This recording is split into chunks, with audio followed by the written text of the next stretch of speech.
네, 오늘 말씀 함께 보도록 하겠습니다. 오늘 하나님께서 우리에게 주시는 말씀 에베소서 1장 7절에서 12절까지 보도록 하겠습니다.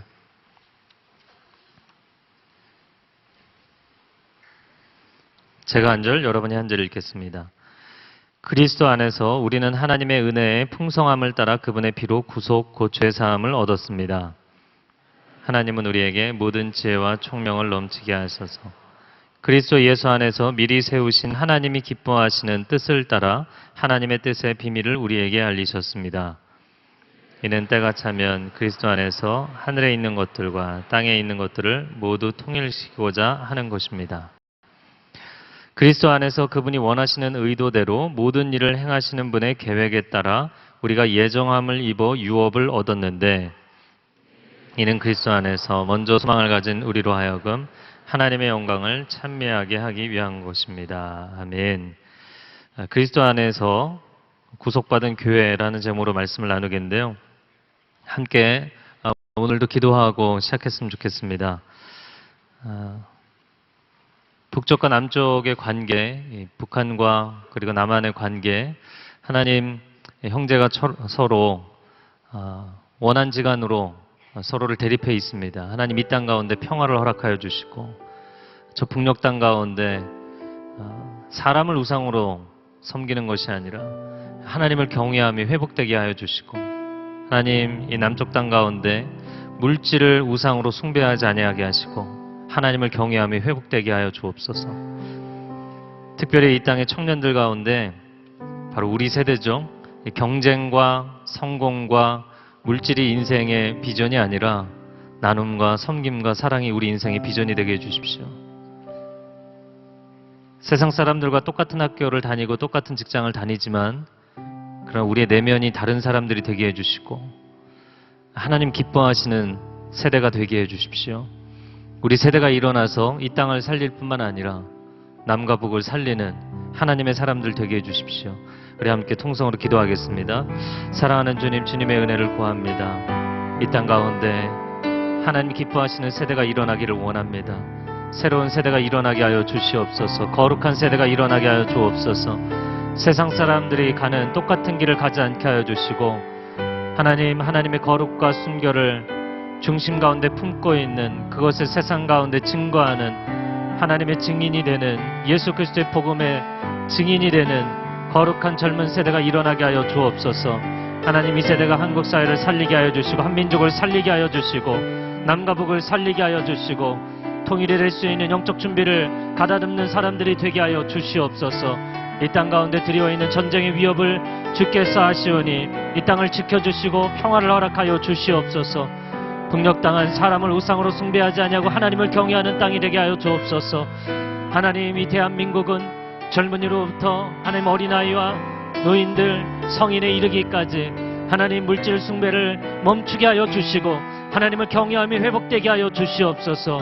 하나님을 전심으로 사랑하고 경외함이 이 한민족 가운데 온전하게 회복되게 하여 주옵소서.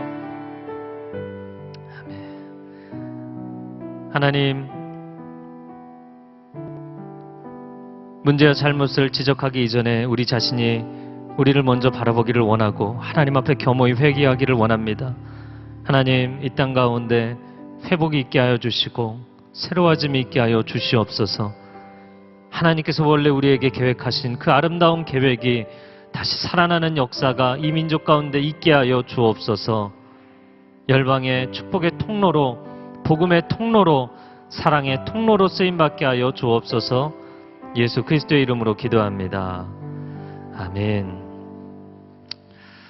네, 오늘은 지난주에 이어서 에베소서 두 번째 시간입니다. 그 에베소서를 함께 나누는 동안은 여러분이 좀 필기구도 갖고 필기도 좀 하시면 좋겠어요. 성경을 너무 깨끗하게 보지 마시고 밑줄도 긋고 동그라미도 치시고 다 받아 적으실 필요는 없어요.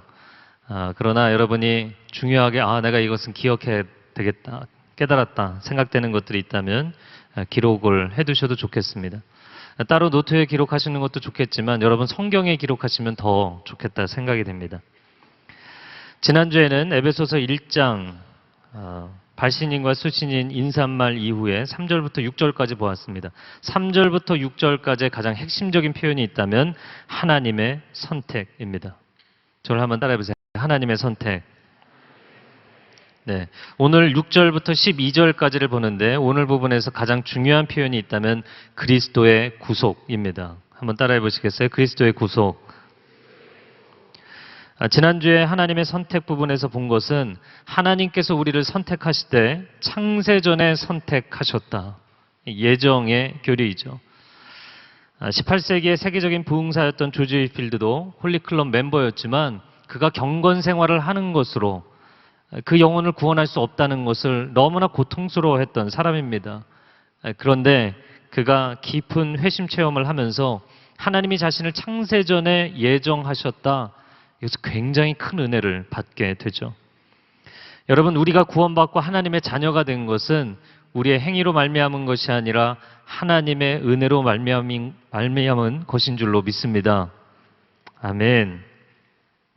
자, 오늘 첫 번째 구절인 7절 말씀을 함께 보도록 하겠습니다. 함께 읽겠습니다. 시작. 그리스도 안에서 우리는 하나님의 은혜의 풍성함을 따라 그분의 피로 구속 곧 죄사함을 얻었습니다. 그분의 피로 구속 곧 죄사함을 얻었다. 밑줄을 그으시고요. 구속에 동그라미 치시고요. 죄사함에 네모를 치시고요. 피에는 세모를 치시고요. 제 성경에도 그렇게 되어 있어요. 7절 첫 번째 표현에 그리스도 안에서 엔 크리스토.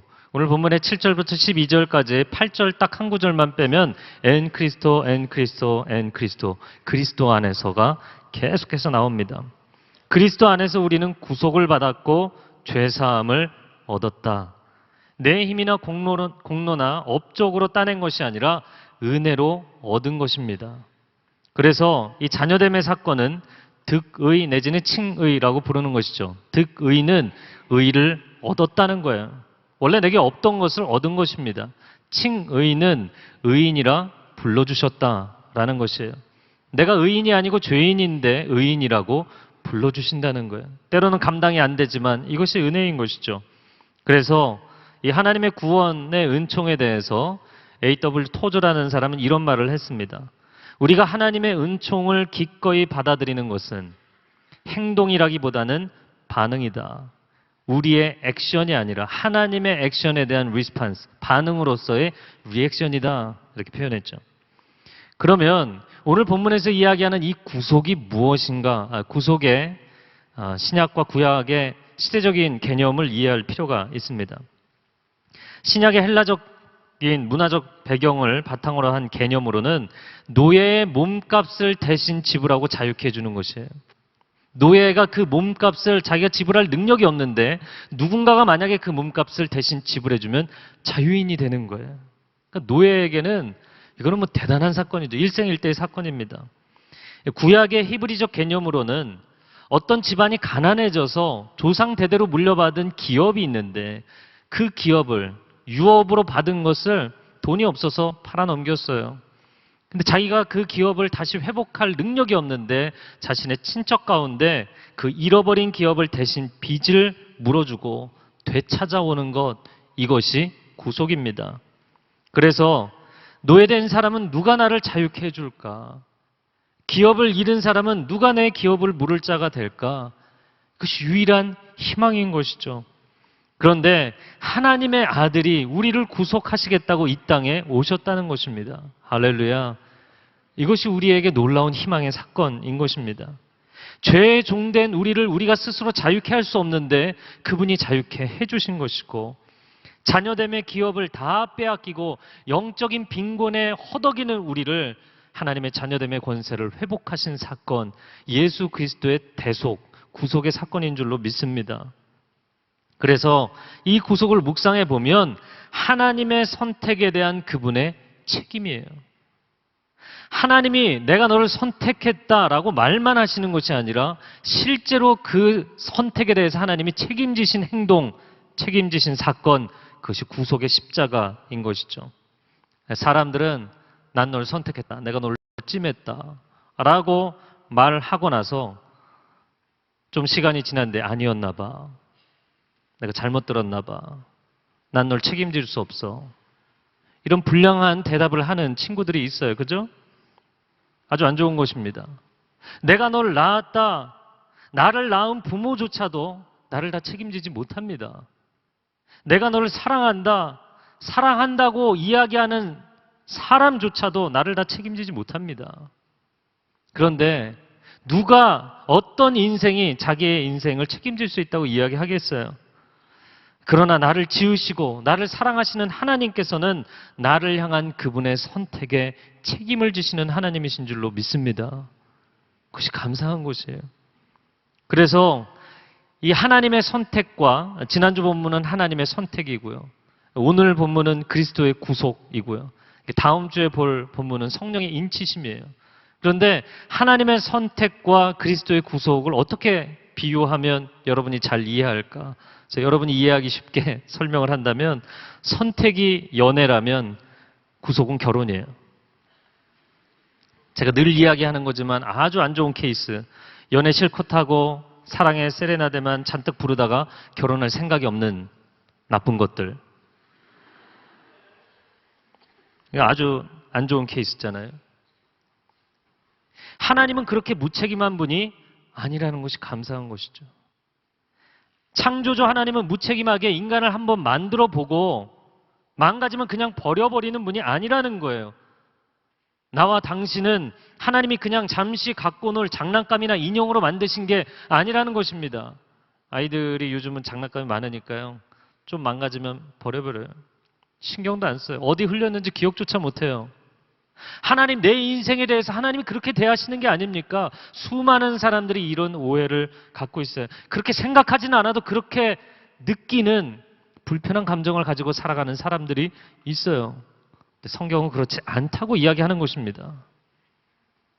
사람은 자신의 선택에 대해서조차 책임지지 않지만 하나님은 자신의 선택에 대해서 책임을 지시는데 목숨을 걸고 구속하신다라는 것이에요. 하나님은 당신을 영원 전부터 계획하셨고 존귀한 창조주의 형상으로 지으신 줄로 믿습니다. 그리고 당신을 자녀 삼기 위해서 그 아들의 피를 대가로 지불하셨다는 것이죠. 저를 한번 따라해 보세요. 피로 구속하셨다. 피가 중요합니다. 여러분, 어떤 사람들은 피를 보면 막 경기를 일으키는 사람도 있어요. 그러나 우리는 예수 그리스도의 십자가의 피를 볼 때 하나님의 사랑을 확증하고 확인하고 감사하는 것이죠. 보혈 찬양을 부르면서 막 열정적으로 예배드리는 교회들 보면 예수 피 믿어 막 박수를 치는데 정말 손바닥에서 피가 날 것 같아요. 손바닥이 막 시뻘개져서 하시는 분들이 있어요. 어떤 분들은 막 강대상을 치면서 피가 날 것 같아요. 근데 그런 분들 보면 무섭잖아요. 제가 어렸을 때 저희 집에 자주 오시는 영력이 있으신 전사님 계셨는데 이분 막 보혈 찬양 부르면 너무 무서워요. 피가 막 정말 흐르는 것 같아요. 무서워요. 그런데 정말 이것이 무서워할 문제인가? 그 피로 속죄함 얻었네. 우리가 찬양하잖아요. 그 피로 속죄함 얻었네. 그 피로 우리가 구속받았고 그 피로 우리가 죄사함을 얻었다는 것입니다. 이런 장면을 상상해 보세요. 만약에 당신이 지금 교통사고가 나서 피를 엄청나게 많이 쏟아서 죽게 되었는데 수혈을 해야 되는데 수혈을 해주지 않으면 죽을 수밖에 없는데 당신을 위해서 하나님의 아들 예수 그리스도께서 오셔서 수혈을 해주시고 그분은 죽으신 거예요. 만약에 당신의 인생에 이런 사건이 일어나고 그런 은인이 있다면 평생 감사하지 않겠냐고요. 이해할 수 없는 그 사랑, 감격하지 않겠냐고요. 요즘 서빙고에서 수요일 저녁마다 성경탐구 40일을 강의를 합니다. 근데 지난주에 한 자매가 끝나고 나서 이런 질문을 했어요. 이런 피 튀기는 이 피범벅의 십자가가 없이는 구원을 할 수 없었던 것이냐. 하나님 지혜도 많으시고 능력도 많으신데 부담스러운 거죠. 십자가가 부담스러운 거예요. 만약에 어떤 사람이 이런 상상을 해봤어요. 여러분을 좋아한다고 갑자기 종이백을 건네주는데 열어보니까 자기 피를 수혈한 수혈팩을 30개가 들어있어요. 얼굴이 창백해져서 내가 널 사랑한다고, 내 사랑을 받아달라고. 부담스럽지 않겠어요? 사람들이 부담스러운 거예요.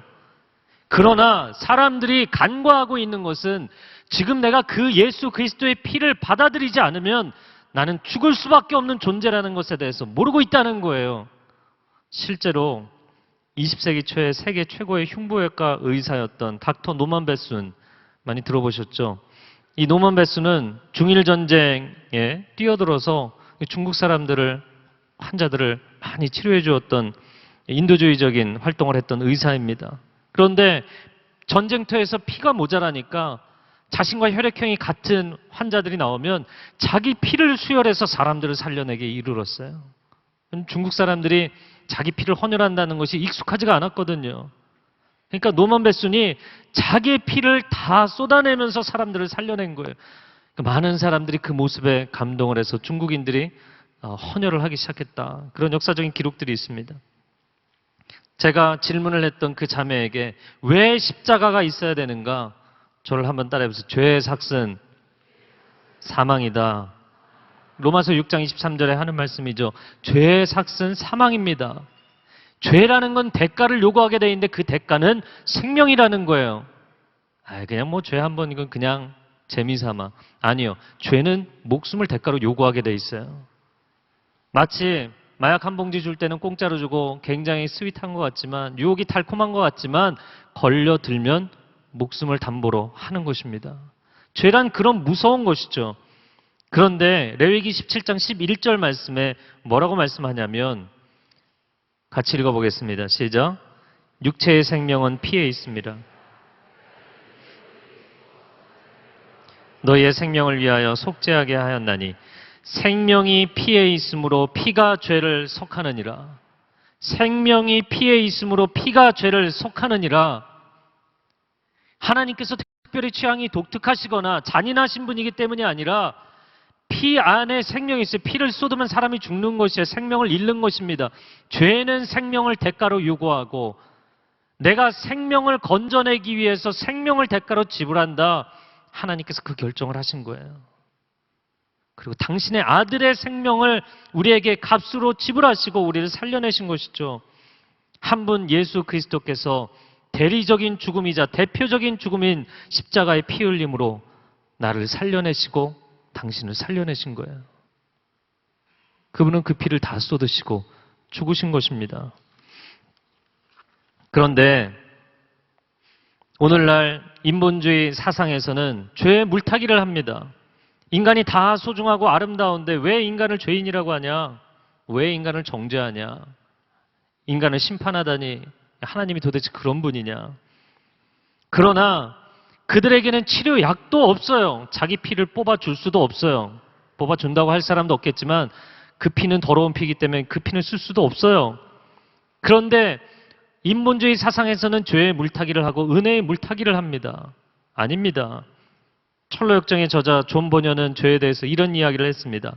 한 군데라도 구멍이 나면 배가 가라앉는 것처럼 인간에게 하나의 죄가 있으면 그 사람을 멸망시킨다. 우리 영혼은 죄로 구멍난 배와 같은 것이죠. 인간이 죄인이 아니라고 자위하는 것이, 스스로 위로하는 것이 해답이 아니라 이 죄의 숙제를 해결한 십자가의 정면 돌파를 받아들이는 것이 해답이라는 것을 인정해야 되는 것이죠. 구속을 묵상하면서 하나님께 정말 감사한 것은 구약시대에 기업을 물을 자, 구속하는 사람은 돈도 좀 있고 능력도 있는 사람이어야 됐어요. 물론 하나님께서는 전능하시고 전지하신 분이십니다. 그러나 하나님이 돈이 많아서 능력으로 아니면 그분이 지혜가 풍부하시기 때문에 그분의 탁월한 지성으로 우리를 구속하신 것이 아니라는 거예요. 하나님이 우리를 구속하실 때 그분의 사랑이 많으셔서 그분의 은혜가 깊어서 생명을 내어주는 핏값으로 우리를 살려내신 줄로 믿습니다. 뭘 피곤하게, 뭘 그렇게 어렵게 피범벅의 십자가 드라마를 만드셨는가 말하는 사람들은 하나님의 사랑을 이해하지 못하는 것이고 자신의 죄의 심각함을 이해하지 못하는 것이에요. 아니, 전능자면 힘으로 해결하지. 전지한 분이시면 지혜로 해결하지. 여러분, 하나님은 전지전능하신 하나님이신 줄로 믿습니다. 네, 여러분, 우리가 성경을 쭉 보면서 인류 역사를 보면서 여러분과 저의 3, 40년 인생을 돌이켜 볼 때 하나님의 최고의 능력은 뭐라고 생각하세요? 하나님의 최고의 지혜는 뭐라고 생각하세요? 여러분, 성경 전체를 통해서 하나님 말씀하시는 것은, 저를 한번 따라해보세요. 하나님은 사랑이십니다. 하나님의 최고의 능력은 사랑이에요. 하나님의 최고의 지혜는 사랑이에요.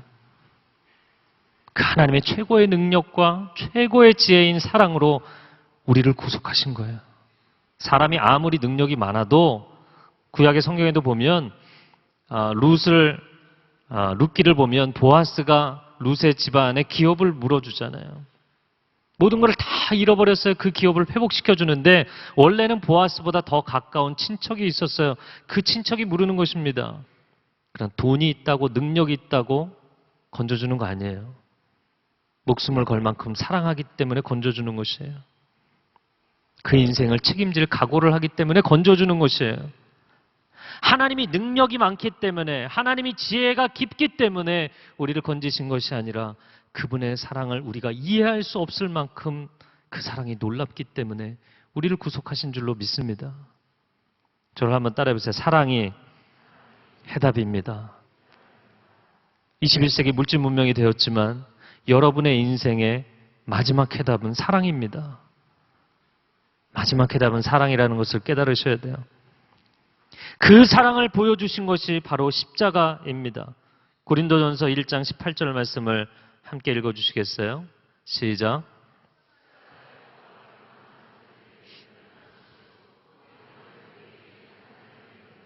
십자가의 도가 멸망하는 자들에게는 미련한 것이요 구원을 받는 우리에게는 하나님의 능력이라. 십자가는 사랑이죠. 사랑이 하나님의 최고의 능력이죠. 우리를 구원하시는 능력. 자, 8절 말씀 같이 읽겠습니다. 시작. 하나님은 우리에게 모든 지혜와 총명을 넘치게 하셔서. 모든 지혜와 총명 밑줄을 그으시고요. 하나님이 우리에게 지혜를 주십니다. 죄는 인간을 무지하게 만들었고 은혜는 인간을 지혜롭게 만들었습니다. 은혜를 받아들이는 자에게 주시는 지혜가 있는데 그것은 땅의 지혜가 아니라 하늘의 지혜입니다. 깊도다 하나님의 지혜와 지식의 부요하며, 로마서 11장에서 하는 말씀이죠. 그 지혜의 근원 되시는 하나님께서 지혜의 핵심 되시는 그리스도를 주셨고 지혜의 전달자 되시는 성령님을 우리에게 허락하신 줄로 믿습니다. 그럼 왜 이런 지혜를 우리에게 주시는가? 9절 말씀에 읽어볼까요? 9절 읽겠습니다. 시작. 그리스도 예수 안에서 미리 세우신 하나님이 기뻐하시는 뜻을 따라 하나님의 뜻의 비밀을 우리에게 알리셨습니다. 하나님의 뜻의 비밀을 우리에게 알리셨다. 밑줄을 그으시고요. 하나님의 뜻에 네모치시고요. 비밀에 동그라미 치세요. 왜 하나님께서 그런 지혜를 주셨는가? 자랑하거나 자만하라고 주신 것은 아닙니다. 오늘 9절의 말씀에 의하면 하나님의 뜻의 비밀을 깨달으라고 주신 것이에요. 하나님이 우리에게 지혜를 주신 것, 우리에게 지성을 주신 것은 세상 지식을 탐닉하라는 것도 아니고 사람의 마음을 읽는 독심술을 키우라고 주신 것도 아니에요. 하나님의 지혜는 하나님의 뜻을 깨닫기 위함입니다. 저를 한번 따라해보세요. 하나님의 지혜는 하나님의 뜻을 깨닫기 위함이다. 아멘. 여러분, 박사학위 공부하고 유치원생들이 할 수 있는 거 하는 거 아니잖아요. 하나님께서 하늘의 지혜를 주셨을 때는 하늘의 비밀을 깨닫는 역사가 여러분의 삶 가운데 있어야 될 줄로 믿습니다. 하늘의 지혜를 주신 것은 하나님의 뜻의 비밀을 깨달으라는 거예요. 고린도전서 2장 10절 말씀. 오직 하나님이 성령으로 이것을 우리에게 보이셨으니 성령은 모든 것 곧 하나님의 깊은 것까지도 통달하시느니라. 아멘. 성령을 우리에게 주신 것은 하나님의 깊이 있는 것을 통달하시는 그 영으로 말미암아 우리도 그분의 중심을 깨달으라는 것이에요. 이것을 더 깊이 알고 싶으신 분들은 고린도전서 2장을 전체를 한 장 읽어보세요. 사람의 지혜로는 사람의 뜻을 깨닫는 것이고 세상의 지혜로는 세상의 지식을 깨닫는 것입니다. 그러나 하나님의 지혜로는 하나님의 뜻과 비밀을 알게 되는 줄로 믿습니다. 그러한 지혜가 저와 여러분에게 날마다 임하기를 바랍니다. 그렇다면 우리 안에는 인생을 살면서 어떤 지혜와 지식에 대한 갈망이 있는가? 물론 인생을 살다 보면 세상 돌아가는 이치에 대해서 알고 싶고 사람의 내면에 무엇이 있는지를 알고 싶지만 우리 안에 가장 큰 갈망은 하나님, 내가 당신을 더 알기를 원합니다. 내가 주님 더 알기를 원합니다.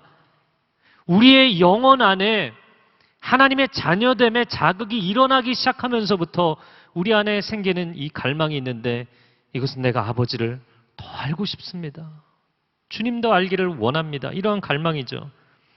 여러분 안에 이 갈망과 이 고백이 있다면 위로부터 성령의 기름 부으심이 임할 줄로 믿습니다. 하늘의 지혜가 여러분에게 임하는 역사가 있기를 축복합니다. 자, 그런데 왜 하나님의 뜻을 우리에게 비밀이라고 이야기를 했는가? 하나님의 뜻의 비밀이라고 되어 있잖아요. 그러니까 그 비밀은 다시 말해서 하나님의 뜻이에요. 하나님의 뜻과 비밀은 여러분 이퀄 하셔도 돼요.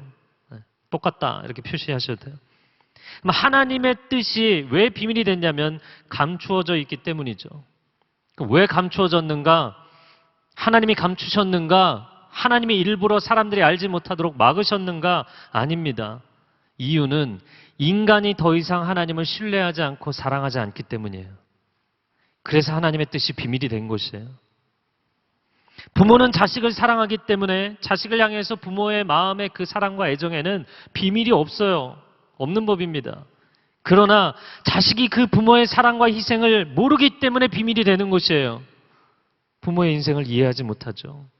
그래서 너도 자식 낳고 부모가 돼봐라. 그때 가서야 너도 이해할 거다. 이야기하는 거 아니겠어요? 눈이 있으나 보지 못하고 귀가 있으나 듣지 못하고 마음이 있으나 깨닫지 못하는 거예요. 그분을 신뢰하지 않고 그분을 사랑하지 않기 때문에. 그래서 하나님의 사랑의 계획은 창세기 3장 15절 인간이 타락한 직후부터 그 첫 순간부터 하나님의 사랑의 계획이 시작됐음에도 불구하고 그 하나님의 사랑의 계획은 비밀에 붙여져 있었어요. 하나님이 감춰두신 거 아니에요. 인간이 타락한 이후에 여인의 후손이 뱀의 후손의 머리를 깨뜨리는 날이 오게 될 것이라고 인간이 선악과를 따먹은 첫날부터 하나님의 사랑의 계획은 시작됐어요. 그런데도 사람들은 당신이 날 사랑하는지 모르겠다는 거예요. 당신이 정말 날 사랑하는지 나는 확신이 안 생긴다는 거예요. 교회를 다녀도 신앙생활을 오래 해도 모르겠다는 거예요. 그러나 하나님은 지금으로부터 2000년 전 로마 제국이 이 땅을 장악하고 있을 때 이 비밀을 완전히 그랜드 오픈하신 거죠. 사람들이 다 알 수 있도록 이 비밀을 공개하셨어요. 수없이 말씀을 우리에게 보내주셨고 그래서 그 성경 말씀을 기록한 것이 이만큼이나 되고 선지자들을 수없이 보내주시고 놀라운 하나님의 구원의 사건을 그렇게 많이 일으키셨는데도 사람들이 깨닫지 못하니까 마지막 하나님의 히든 카드를 꺼내셨죠. 최후의 하나님의 비장의 카드는 그 아들 예수 그리스도이십니다. 로마서 16장 25절부터 26절까지 말씀을 한번 같이 읽어보겠습니다. 시작. 나의 복음과 예수 그리스도를 전파함은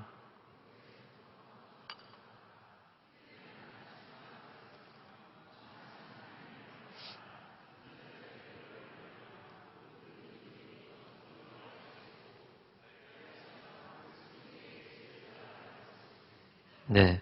나의 복음과 예수 그리스도를 전파함은 영세전부터 감추어졌다가 이제는 나타난 바 되었다. 영원하신 하나님의 명을 따라 선지자들의 글로 말미암아 모든 민족이 믿어 순종하게 하시려고 알게 하신 바 그 신비의 계시를 따라 된 것이다. 예수 그리스도의 십자가의 복음, 내가 아들까지 내어주겠다. 사실 그것은 하나님이 처음부터 갖고 계셨던 마음이에요. 영원토록 갖고 계시는 마음입니다. 근데 그 자녀들이 그분의 마음을 다 이해하지 못하기 때문에, 깨닫지 못하기 때문에 당신의 사랑을 우리가 알 수 없다고 비밀에 붙여버렸던 것이죠.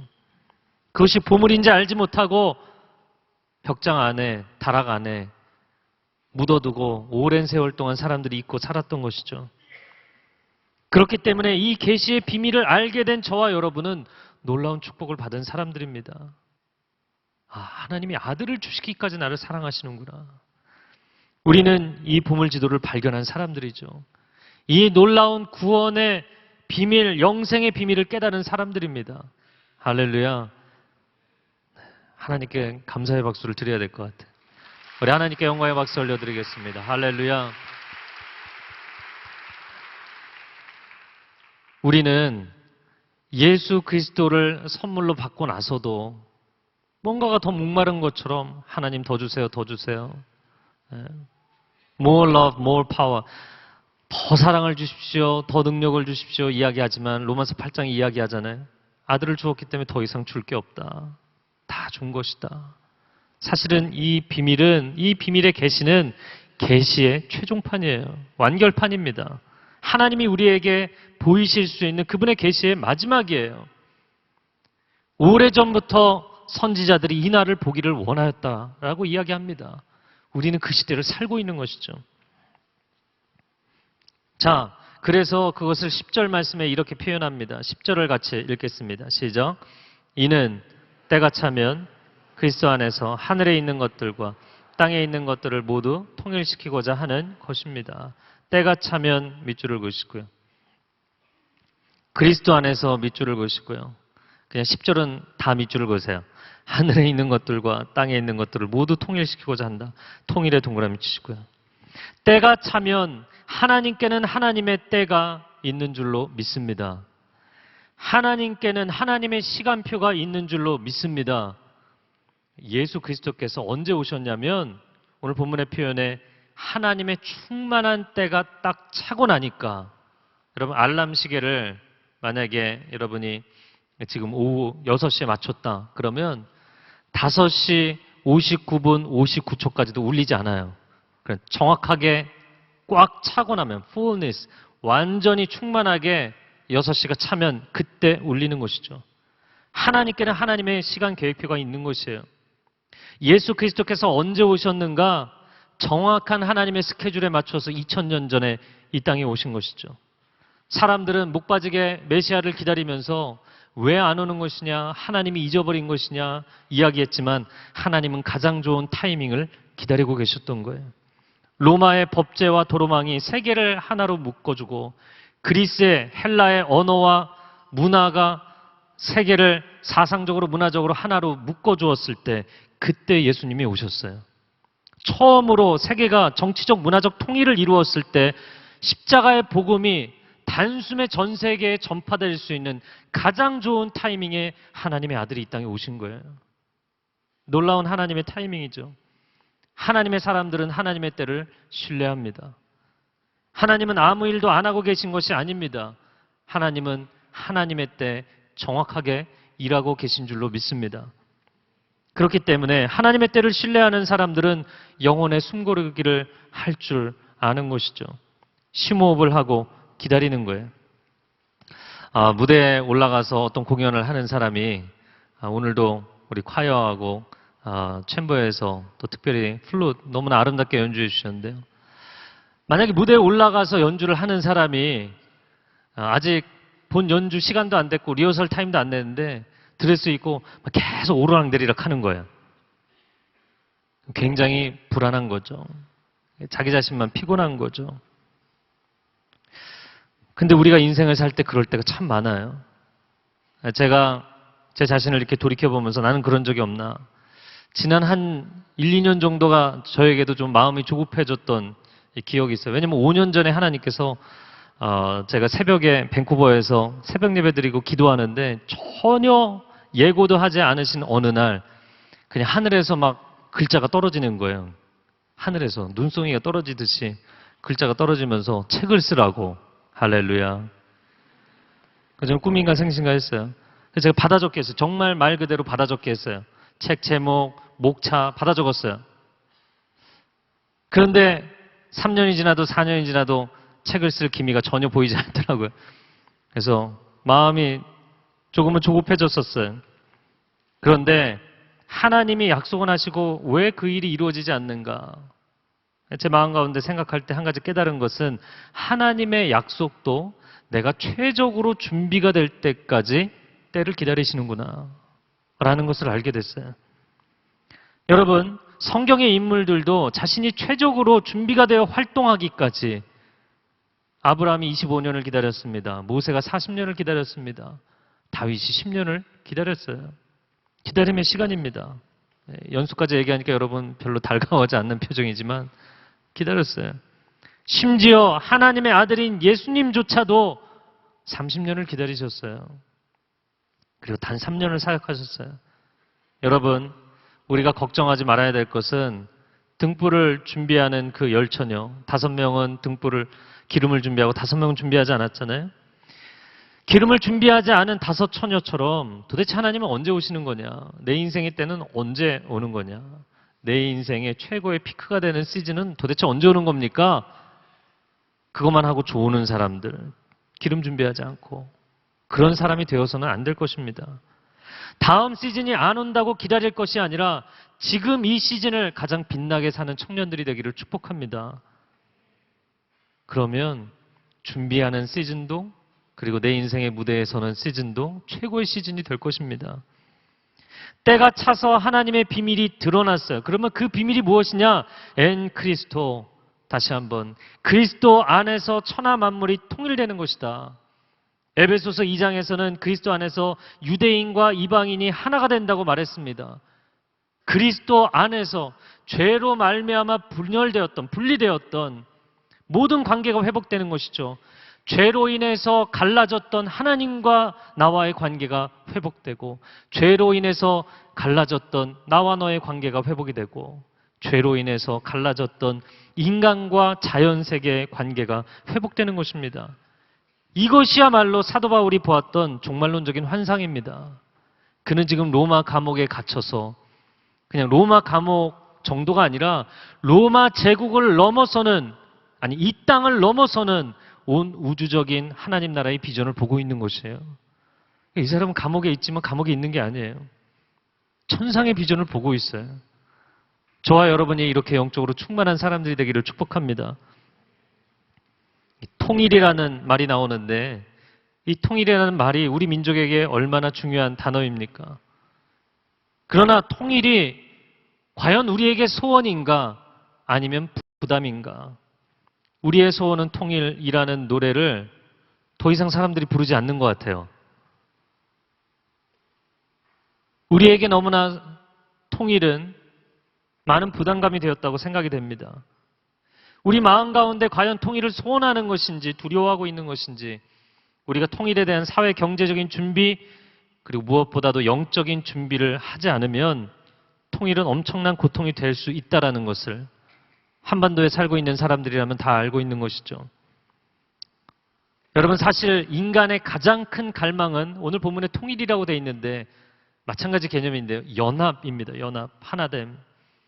제가 기억하기로는 중고등부 때부터 초등학생 때도 마찬가지였고요. 교회 수련회 가면 하나 되자, 그리스도 안에서 하나됨, 전부 하나됨이었어요, 주제가. 얼마나 교회 안에서도 서로 싸우면 하나 되기 너무너무 힘든 거예요. 동시에 인간의 가장 큰 불안은 분리불안이죠. 인간이 이 땅에 존재하면서부터 생기는 불안이 있는데 그것은 분리불안이에요. 분만실에서 신생아로 태어날 때 안락하던 엄마의 그 모태에서부터 방출될 때 그때 처음으로 겪는 것이 분리불안이에요. 거절감이에요. 어린아이가 겪는 아픔이라고 이야기를 합니다. 근데 그 아이를 엄마가 잘 케어하고 지내다가 부모님과 함께 지내다가 처음으로 부모와 떨어져서 유치원에 보낼 때 여러분 기억조차 나지 않으시죠? 그날이? 그러나 아마 그날 미니멈 1-2시간은 꺼이꺼이 우셨을 거예요. 분리불안입니다. 인간이 가장 두려워하는 것은 존재적인 분리불안이에요. 그럼 과연 인간이 왜 그런가? 연합을 가장 갈망하고 분리를 가장 두려워하는 이유가 무엇인가? 그것은 인간이 하나님과의 관계가 끊어지고 멀어지는 이 영적인 분리불안으로부터 이 모든 불안이 기인했기 때문입니다. 그런데 인간은 이런 분리불안에 대해서 엉뚱하게 대처를 한다는 게 문제예요. 분리가 두려워서 아예 자기만의 성 안에 들어가 사는 사람들이 있어요. 가인이 그렇게 했죠. 가인을 따라하는 사람들이 있어요. 자기의 철옹성을 쌓습니다. 멋있는 척해요. 강한 척해요. 속으로는 눈물을 흘리고 있어요. 누군가 내 성 안에 들어와 줬으면 좋겠어요. 내게 친구가 되어줬으면 좋겠어요. 그게 미녀와 야수에 나오는 내면적인 심리적인 캐릭터죠. 거절당할 것이 두렵기 때문에 먼저 거절하는 사람들이 있어요. 만약에 그래서 여러분이 세월을 그냥 보내고 있다면 여러분 회개하시기 바랍니다. 의미를 이해를 못하셨군요. 만약에 그래서 교제도 안 하고 계속해서 세월을 보내고 있다면 그것도 여러분 하나님 앞에 회개와 치유가 필요한 부분이에요. 거절에 대한 두려움 때문에 누군가를 먼저 거절해버리는 거예요. 하나님마저도 내 인생에서 끊임없이 밀쳐내는 사람들이 있어요. 그러나 하나님은 포기하지 않으시죠. 하나님은 집요하게 찾아오십니다. 마음의 문을 열 때까지. 하나님은 기다리셨고 하나님은 십자가를 선택하셨어요. 인류 역사를 보면서 이런 묵상을 합니다. 인간은 선악과를 선택했지만 하나님은 십자가를 선택하셨어요. 선악과를 왜 심었냐고 인간이 하나님을 원망하지만 여러분 정직하게 이야기한다면 인간은 선악과를 선택했지만 하나님은 십자가를 선택하셨어요. 선악과는 그냥 따먹으면 끝이잖아요. 선악과는 굉장히 쉬운 거지만 십자가는 물과 피를 다 쏟고 온몸이 찢기는 끔찍한 고통입니다. 그분은 어려운 길을 선택하셨어요. 인간은 죽기까지 불순종을 선택했지만 예수 그리스도는 죽기까지 순종을 선택하셨습니다. 인간은 살 때나 죽을 때도 자기 뜻대로 하지만 예수 그리스도는 살든지 죽든지 아버지의 뜻대로 행하셨어요. 인간은 분리불안으로 끊임없이 내가 당신의 사랑을 확신할 수 없다. 그 사랑을 확인시켜달라. 아들까지 줬는데도 여전히 그 사랑을 확인시켜달라고 요구하고 있지만 하나님은 내가 내 아들까지 내어주었으니 이제는 내 사랑을 믿어달라고. 이제는 내 사랑을 확신해달라고 말씀하고 계신 거예요. 우리의 유일한 소망은 예수 그리스도 한 분이십니다. 이제는 영혼의 불안함을 내려놓고 예수 그리스도로 인하여 하나님 앞에 찬양하십시오. 우리가 그리스도 안에서 하늘에 있는 것과 땅에 있는 모든 것이 그리스도 안에서 통일되기 이전에 우리의 시들고 병약한 영혼이 하나님 아버지와 깨어진 그 관계가 회복된 줄로 믿습니다. 오직 예수 그리스도를 통하여서, 오직 예수 그리스도 안에서, 그리고 그 하나님과의 관계가 회복된 이후에 끊어진 인간관계도 예수님을 통해서 회복되고 세상에 대한 절망과 거부감과 두려움도 예수 그리스도 안에서 회복되는 것이에요. 오직 예수, 오직 예수, 오직 예수입니다. 천하 인간의 구원을 얻을 만한 다른 이름을 우리에게 주신 일이 없으니 오직 예수 그리스도 한 분인 줄로 믿습니다. 아멘. 제가 여러분에게 이 시간 질문하면 예수 그리스도라고 답을 하시면 되겠어요. 한번 따라해보세요. 예수 그리스도. 네, 제가 질문하겠습니다. 여러분의 인생의 유일한 희망이 누구이십니까? 분열되어 있는 우리 가정을 화합케 하실 수 있는 분이 누구이십니까? 하나님의 교회를 하나 되게 하시고 서로 사랑하게 하시는 분이 누구이십니까? 인류 역사의 유일한 해답이 누구이십니까? 예수 그리스도 한 분이세요. 오직 예수 그리스도. 그래서 사람들이 내가 성경을 다 이해해야만 복음을 전한다 이야기하는데 아니요. 예수 그리스도 한 분을 만난 사람은 성경을 다 이해한 거예요. 그러나 성경을 다 보았어도 성경의 지식이 머리 안에 다 들어가 있어도 예수 그리스도를 인격적으로 만나지 못하고 이해하지 못하는 사람은 아직 모르는 거예요. 그 사람 복음을 전할 수가 없는 거예요. 여러분, 우리는 복음을 체험한 사람들인 줄로 믿습니다. 사람들이 갖고 있는 상처는 다 관계에서 오는 거예요. 이 통일, 연합, 말이 좋지 너무나 어려운 것입니다. 어떻게 부모가 나한테 이럴 수 있나?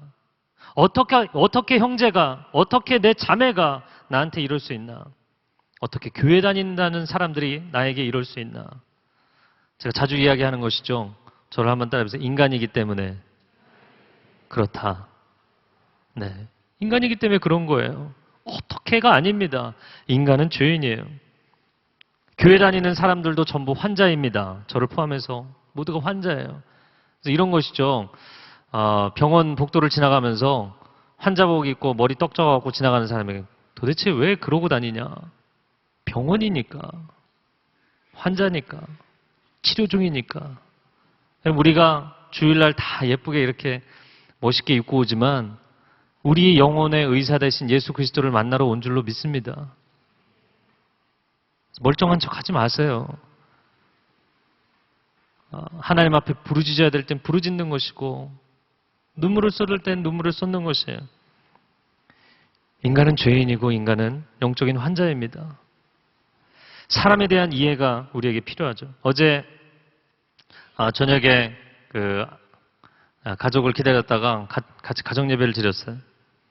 둘째가 자꾸 형에게 듣기 싫은 말을 해서 형이 기분이 상당히 안 좋은 상태더라고요. 제가 차마 여기서 얘기할 수가 없어요. 무슨 말을 했는지. 근데 제가 볼 때는 큰애보다 둘째가 뭐 서로 놀리긴 하는데 둘째가 자기가 이제 4살이나 나이가 어리니까 말을 무기로 삼아서 더 집요하게 놀리는 것 같아요. 그래서 제가 사과를 하라고 했더니 이따가 자기 전에 하겠대요. 아니라고, 지금 하라고. 그랬더니 짧게 얘기하더라고요. 미안해. 괜찮아. 아주 짧은 대화가 오고 갔지만 형제 간의 이 텐션이, 이 긴장감이 풀리지가 않았어요. 제가 둘째에게 회개라는 거는 일단 변해야 되잖아요. 말만 하면 안 되고.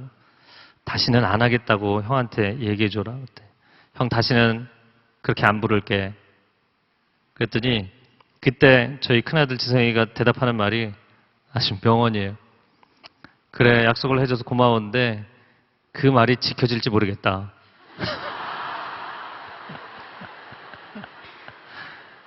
근데 자기가 말하고도 좀 이상한가 봐요. 키득키득 웃더라고요. 동생도 막 키득키득 웃더니 맞아 지켜지진 않을 거야. 제가 두 아들을 보면서 이제 예배 시작하기 전에 서로 그렇게 화해를 하고 예배를 드렸는데 이게 인간입니다. 어린 것들도 죄인이고 인간은 다 죄인이에요. 이 인간이 하는 짓이고 인간이 사는 삶이에요. 그런데도 하나님이 우리를 포기하지 못하시잖아요. 그 아들까지 내어주시면서 포기하지 못하시잖아요. 영원의 사선을 넘어서는 사랑이죠. 영원한 그분의 생명을 우리를 위해서 내어주시기까지, 유한한 생명 하나 살리시겠다고 영원한 생명을 내어주시기까지, 우리를 사랑하신 그 사랑 때문에 우리가 여전히 사랑하는 것입니다. 인간은 온전하지 못합니다. 인간은 다시 넘어집니다. 인간은 약속하고도 그 약속조차 지키지 못합니다. 근데 그런 것을 알면서도, 그 인간이 불완전하다는 것을 알면서도 그래도 다시 사랑을 시도하고 다시 연합하고 다시 포옹하고 다시 손을 잡고 길을 걸어가는 것, 우리가 그렇게 살 수 있는 것은 오직 예수 그리스도 안에서 드러난 포기할 수 없는 하나님의 사랑 때문인 줄로 믿습니다. 네, 하나님 포기하지 않으세요. 오늘도 제가 주례를 하고 왔어요. 사실 주일에는 제가 주례를 안 하는데 너무 감동적인 커플이 있어서 주례를 하고 왔어요. 근데 제가 오늘도 주례사에서 얘기한 거지만 지금은 너무나 좋아서 이렇게 결혼하겠지만 살다 보면 분명히 마음이 어려울 때도 있을 텐데 그때 꼭 기억하라고. 완벽한 사람과 결혼한 것이 아니라 사랑하는 사람과 결혼한 것이라는 걸. 속았다고 얘기하지 마라. 자기 자신을 속인 거다. 왜냐하면 흠이 없고 완벽한 사람은 세상에 없어요. 내가 그 사람을 사랑하기 때문에 결혼한 거야. 그렇다면 그 사람에게 완벽을 요구할 것이 아니라 끊임없이 사랑을 결단하셔야 돼요. 그래야만 그 가정이 아름다운 것이에요. 할렐루야. 그런 결단과 헌신으로 결혼하는 것이죠. 하나님이 포기하시지 않는 한 나도 포기하지 않는다. 하나님이 끝이라고 말씀하시지 않는 한 우리는 아직 끝난 것이 아니다. 내 개인의 인생도 우리의 관계도 마찬가지입니다. 여러분, 그 하나님의 사랑의 메시지가 우리에게 영원한 희망이 되는 줄로 믿습니다. 11절 말씀을 같이 읽겠습니다. 시작. 그리스도 안에서 그분이 원하시는 의도대로 모든 일을 행하시는 분의 계획에 따라 우리가 예정함을 입어 유업을 얻었는데, 네, 그분이 원하시는 의도대로 밑줄을 그으세요. 모든 일을 행하시는 분의 계획에 따라, 거기도 밑줄을 그으세요. 예정함, 예정의 동그라미 치세요. 예정이라는 단어가 에베소서 1장에 2번이나 나왔네요. 그렇죠? 복잡한 얘기지만 쉽게 이야기를 하자면 그분의 의도, 그분의 계획, 그분의 예정 다 똑같은 얘기인데 하나님은 하나님의 뜻대로 행하신다. 저를 한번 따라해보세요. 하나님은 하나님의 뜻대로 행하신다. 이걸 조금 더 쉽게 얘기하자면 저를 한번 따라해보세요. 하나님 마음대로. 하나님 마음대로요. 사람들은 때로 그게 걱정이 됩니다. 아니, 내 뜻도, 내 계획도, 내 의지도 좀 배려를 해주셔야지. 모든 게 다 하나님 뜻대로냐고. 그럼 다 하나님 마음대로 하는 거 아니냐고. 하나님을 걱정해요. 그러나 우리가 뜻이라고 이야기하기도 하고 섭리, 의지, 경륜, 조금 용어상의 차이는 있지만 다 비슷한 단어입니다. 이 의지에 대해서, 섭리에 대해서 걱정할 대상은 하나님이 아니라 인간이라는 것을 아셔야 돼요. 제가 그것을 오늘 간단하게 정리를 해드리겠습니다. 첫 번째, 인간은 자신이 뜻한 것도 지키지 못합니다. 왜? 신실함이 부족하기 때문에. 스테디하지 않아요. 두 번째, 인간은 자신이 뜻한 것도 이루지 못합니다. 왜? 능력이 부족하기 때문에. 인간이 자기 안에 의지를 갖고 있다고 해서, 뜻을 갖고 있다고 해서 그거 다 이룰 수 있는 거 아니에요. 인간에게는 능력의 한계가 있어요. 신실함의 한계뿐만 아니라 능력의 한계도 있죠. 세 번째, 인간은 자신이 못하고 나서 하나님 탓을 한다. 뭐가 부족하기 때문인가요? 믿음이 부족하기 때문에. 네 번째, 가장 치명적인 것인데 인간은 선한 의지가 아니라 악의를 품고 심지어 그 악의를 실행한다. 가장 치명적인 부분이에요. 그래서 의지에 관한 한, 그럼 하나님이 누구는 구원받기로 결정하시고 누구는 구원 못 받게 뜻하시고, 하나님은 의지에 문제가 있는 분 아니세요? 하나님을 걱정해 드릴 문제가 아니고요. 인간의 왜곡된 자유의지, 인간의 타락한 의지, 이거를 근심 걱정하셔야 돼요. 놀랍게 감사한 것은 하나님은 하나님이 뜻하신 선한 계획을 이루실 신실함과 전능함을 갖추고 계시다는 것이죠. 할렐루야. 그리고 하나님은 스스로 뜻한 것도 이루지 못하는 인간을 탓하지 않으시고 오히려 인간의 무너진 의지력을 회복하시는 분이십니다. 또한 악한 뜻을 품은 인간의 영혼을 그리스도의 보혈로 씻으시고 성령의 불로 태우셔서 정결케 하시는 분이신 줄로 믿습니다. 이것이 감사한 거예요. 내 내면의 의지가 왜곡됨으로 관점이 왜곡되고 하나님의 의지와 하나님의 섭리를 오해하거나 걱정해 주지 마세요. 늘 인간은 자기 자신을 걱정해야 되는데 하나님을 걱정해요. 하나님이 이상한 짓 하는 거 아니야? 자기 자신을 걱정하세요. 하나님은 신실하십니다. 하나님은 미쁘십니다. 그분은 억지를 쓰거나 악의를 갖거나 고집을 피우지 아니하십니다. 하나님은 온전히 선하시고 신실하신 분이세요. 그렇기 때문에 하나님의 뜻대로 되는 것이 축복이고 우리 인생의 행복입니다. 그래서 어느 날 하나님 마음대로 됐으면 좋겠어요. 이 고백을 하는 순간 내 영혼에 온전한 자유함이 임하더라고요. 그리고 정말 하나님 원하는 대로 되면 인생은 요한복음에 말씀한 것처럼 성령의 사람은 어디로 와서 어디로 갈지 알지 못한다. 자기 인생을 예측할 수 없고 다 가늠할 수 없고 하나님이 역사하시는 대로 가는 거예요. 할렐루야. 하나님을 놀랍게 기대하게 되는 것이죠.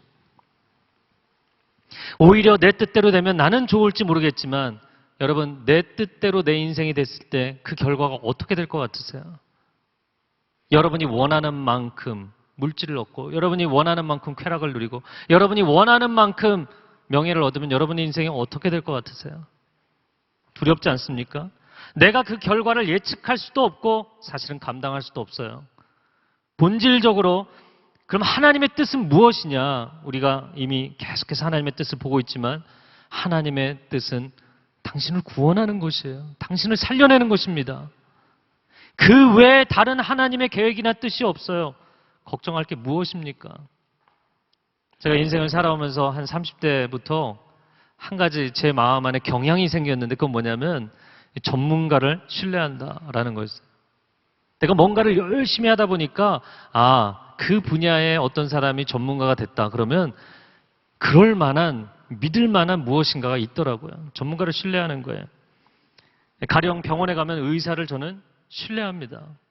의사를 신뢰해요. 근데 어떤 사람은 의사를 걱정해 주더라고요. 저 사람 유명하기는 한데 저거 오판을 하면 어떻게 하나. 의사를 걱정해주고 의사를 의심하더라고요. 근데 저는 물론 의사도 인간이니까 실수할 수 있다고 생각해요. 그러나 그를 의심해서 그의 마음을 어렵게 해서 수술하다가 이 사람 나 의심했지.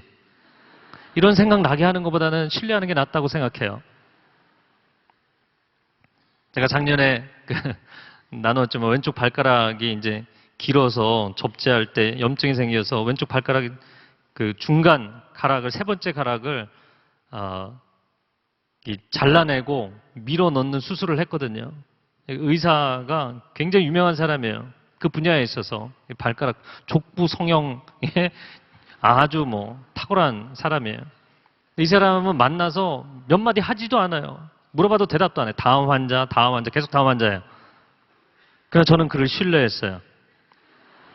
발가락을 맡기고 발가락을 절단했어요. 별로 설명도 자세히 듣지 않고 절단했어요. 신뢰하기 때문에. 그리고 나았어요. 낫기는 했는데 너무 뻑뻑한 거예요. 집에서 물리치료를 하라고. 물론 열심히 안 했어요. 그러나 너무 이 뻑뻑하고 아프더라고요. 그래서 제가 의사를 찾아가서 정기 검진을 할 때 이거 좀 너무 아프다 그랬더니 대번에 물리치료 안 하셨죠? 그러더라고요. 그래서 제 세 번째 발가락을 잡고 뻑 소리가 나게 꺾어버린 거예요. 제가 굉장히 고통을 잘 참습니다. 근데 정말 병원이 떠나가라 소리를 질렀어요. 저는 그 순간에도 그 의사를 신뢰했어요.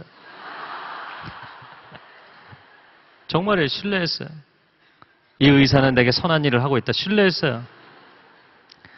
뻑 꺾였는데 그리고 너무나 아팠는데 이렇게 꺾일 수도 있구나. 제대로 수술이 되었구나.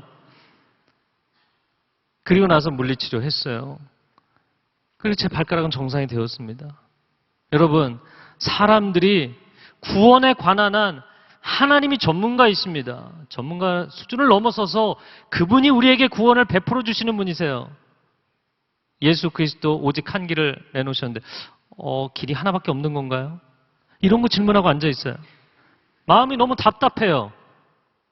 여러분, 하나님을 신뢰하는 것이 우리 영혼의 힘이 되는 줄로 믿습니다. 당신은 하나님을 신뢰하냐고요? 신뢰하지 못하는 한 구원의 길을 갈 수 없어요. 그분이 아무리 구원의 길을 내줘도 그런 사람에게 내 발가락 잘라달라고 수술대 위에 오를 수 없어요. 여러분, 하나님을 신뢰하십시오.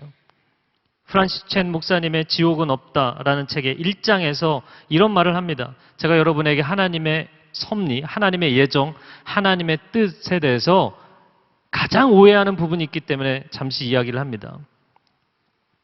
하나님께 두 가지 의지가 있다고 프란시스 첸 목사님은 이야기를 합니다. 도덕적 의지와 결정적 의지. 디모데전서 2장 4절 말씀에 하나님은 모든 사람이 구원을 받으며 진리를 아는 데 이르기를 원하시느니라. 그래서 만인 구원서를 이야기하는 사람들 봐라. 하나님은 모든 사람이 구원받기를 원하신다. 이렇게 이야기를 하죠. 그런데 예정설에서는 하나님 모든 사람 구원받기를 원하시지만 그러나 모두가 구원받는 것은 아니다. 사람들은 논리적으로 이해가 안 된다는 거예요. 이 책은 간단하게 이렇게 이야기합니다. 이것이 세상을 향한 하나님의 의지이지만 하나님의 의지가 세상에서 거부당할 때가 있다는 거예요. 요한복음 1장에 하나님의 아들이 왔는데도 그조차도 거부하는 인간들이니까. 가령 이런 것이죠. 하나님은 사람들이 죄를 짓기를 원하시나요? 원하시지 않나요? 너무 쉬운 질문이죠. 원하시지 않아요. 그러나 그런 일이 일어나도록 허용하시는 것은 자주 악을 선택하는 인간이 도덕적 주체이기 때문이다. 인간이 스스로 선택하도록 하셨기 때문이다. 하나님은 모든 이의 선택이 그분의 의지에 맞도록 잡아당기시며 인형극 놀이를 하고 계신 것이 아니다. 하나님은 인격적 관계와 인격적인 사랑을 원하시는 것이다. 사랑하는 청년 여러분, 하나님의 예정을 오해하지 마세요. 기도할 때 내 뜻이 하나님의 뜻보다 더 좋을 수도 있지 않냐고 줄다리기 하지 마세요. 하나님과 밀고 당기기, 밀당하지 마세요. 사람들과 하는 것이지 하나님과 하는 것 아닙니다. 왜냐하면 하나님의 뜻대로 되는 것이 내 인생의 최선이기 때문입니다. 이것을 받아들이는 것이 신앙입니다.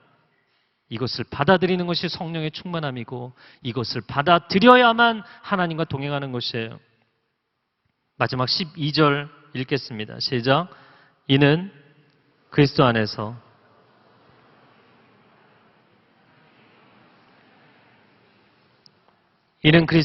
먼저 소망을 가진 우리로 하여금 먼저 소망을 가진 우리의 밑줄을 그으세요. 하나님의 영광을 찬미하게 하기 위한 것 밑줄을 그으세요. 자, 그러면 하나님의 선택, 그리스도의 구속, 그것으로 끝나는가? 아니죠. 하나님이 나는 구원하기로 했고 쟤는 구원하지 않기로 했으니까 그걸로 끝난 거 아니냐. 여러분, 하나님의 섭리와 계획은 그렇게 단순 도식이 아닙니다. 오늘 본문에서도 그리고 지난 본문 6절에서도 말씀하신 것처럼 하나님의 선택과 구속은 하나님의 영광을 찬미케 하려 함이다 이야기합니다. 먼저라는 단어를 사용한 것은 나중에 할 일이 있다는 뜻이에요. 먼저 구원받은 당신이 축복의 통로가 돼서 나중에 구원받을 사람들이 들어오는 길이 돼야 되는 것, 그것도 하나님의 큰 섭리와 플랜 안에 들어있는 거예요. 그런데 나는 구원받기로 돼 있고 저희들은 아니니까 내가 가만히 있어도 하나님 계획하셨으니까 하나님이 알아서 하시겠지. 아니요. 내가 축복의 통로가 되는 것도 하나님의 플랜 안에 있는 거예요. 하나님이 왜 보잘것없는 히브리 민족 이스라엘 나라를 선택하셨는가? 그들을 특별히 편애하셨는가? 그래서 아무 죄 없는 가나안 사람들을 부녀까지 다 죽였는가? 부녀자까지. 여러분, 그렇게 질문하는 사람들 많잖아요. 창세기 15장 16절을 보면 가나안 족속들은 자신들의 죄 때문에 죽은 거예요. 자기 몸에서 태어난 자식을 몰락에게 인신제사를 지냈어요. 하나님 봐줄 수가 없는 상태였어요. 그들의 신전에는 창기와 남창들이 득질거리고 온갖 죄악과 타락으로 그 땅을 더럽혔어요. 더 이상 하나님이 용납할 수 없는 수준이었기 때문에 그들을 제거하신 거예요. 그러나 그런 만큼 구제역으로 모든 전염병에 걸린 동물들을 다 죽이고 거기에 새롭게 시작을 한다고 생각해 보세요. 하나님이 그 가나안 땅에 이스라엘에게 이제 정말 새롭게 시작하자. 그렇기 때문에 그 민족에게는 굉장한 영적 부담감이 있는 겁니다. 왜? 그들이 세상의 본이 되어야 되기 때문에. 왜 저와 여러분을 크리스찬으로 하나님의 자녀로 선택하셨습니까? 여러분, 영적인 부담감을 느껴야 돼요. 앉아서 누구는 구원하기로 하고 누구는 구원하지 않기로 하고 참 하나님은 하나님 편한 대로 하나님 맘대로구나. 이거 얘기하고 앉아있을 때가 아닙니다. 불타는 건물에 소방관이 당신을 끄집어냈어요. 아직도 안에 사람들이 있어요. 근데 소방관 멱살 잡고 이야기하는 거예요. 왜 누구는 꺼내주고 누구는 안 꺼내주냐. 그럴 정신이 있으면 당신이 뛰어들어가서 당신도 사람들 살려내야죠. 성경이 이야기하는 것입니다.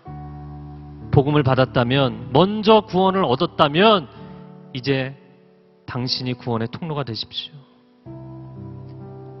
하나님은 사랑이시라고, 예수 그리스도는 구원이시라고, 이 복음을 증거하며 살라는 것이에요. 하나님의 구원은 선교적 사명에 대한 부르심인 줄로 믿습니다. 이 시간 다 눈을 감고 가슴에 손을 얹고 기도하겠습니다.